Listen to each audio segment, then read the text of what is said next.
د همدې رپورټ په دوام د لا بحث لپاره پروګرام کې را سره ململ دی له بن څخه د بن پوهنتون د پراختیا څیړنیز مرکز څیړونکی ډاکټر فضل الله اختر صاحب په سکایپ را سره دا شیبه مل شوی دی. په خیر راغلی اتصال خپرونې ته کور ودان.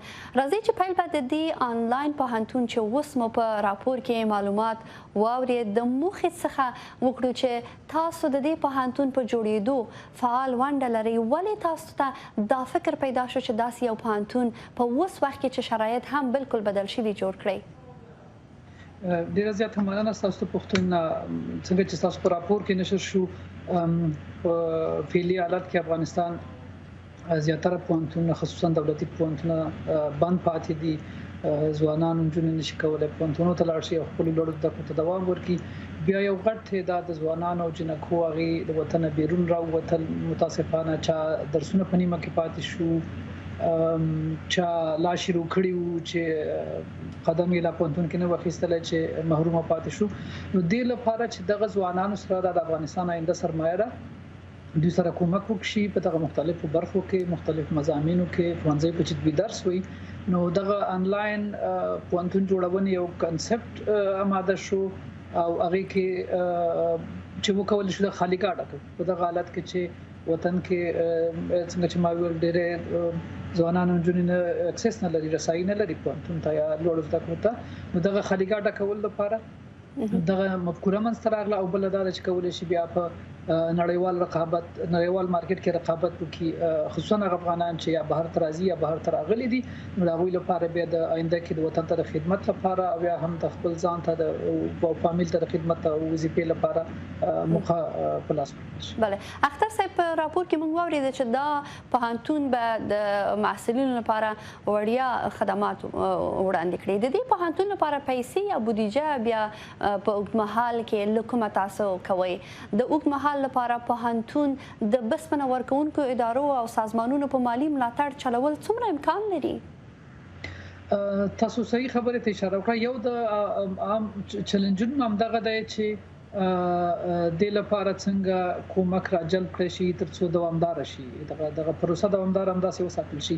موږ سره په دغه جلسه کې د اروپا د پارلمان معاونه نیکولا بیر او هغې موږ سره خپل کومک اعلان کړو. هغې ویل چې د اروپا د پارلمان په سطح باندې به زه ټول کوشش وکړم چې د افغانانو لپاره د دغه ابتکار کومک راجلب کړم.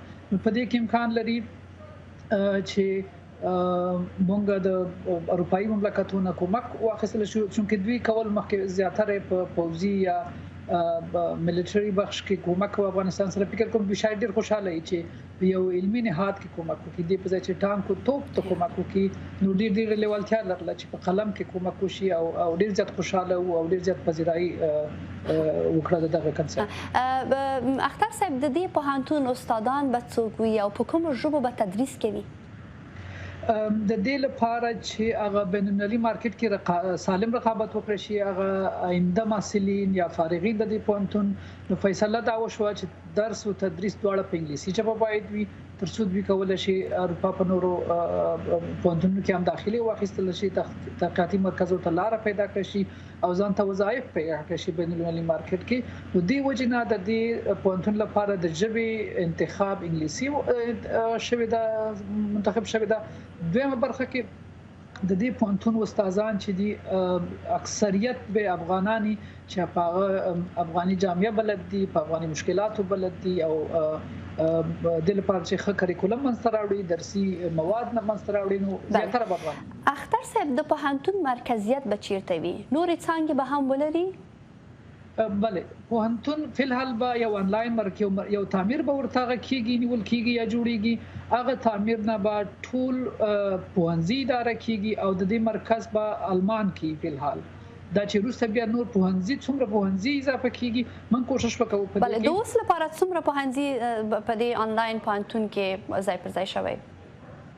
تعداد باندې لا اوس هم خبر روان دي ځکه چې هغه کنسپټ زموږ لا غني نه دی، کار پرې روان دی.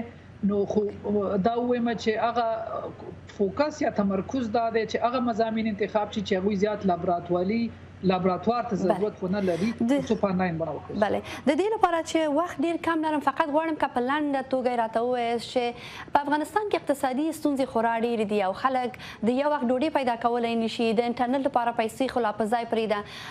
تاسو څه فکر کوئ چې محصلین چې انټرنیټ له لاسرسی نه لري دا به څنګه ستاسو دا تدریس موثر تمام شي د محصلینو لپاره په افغانستان کې؟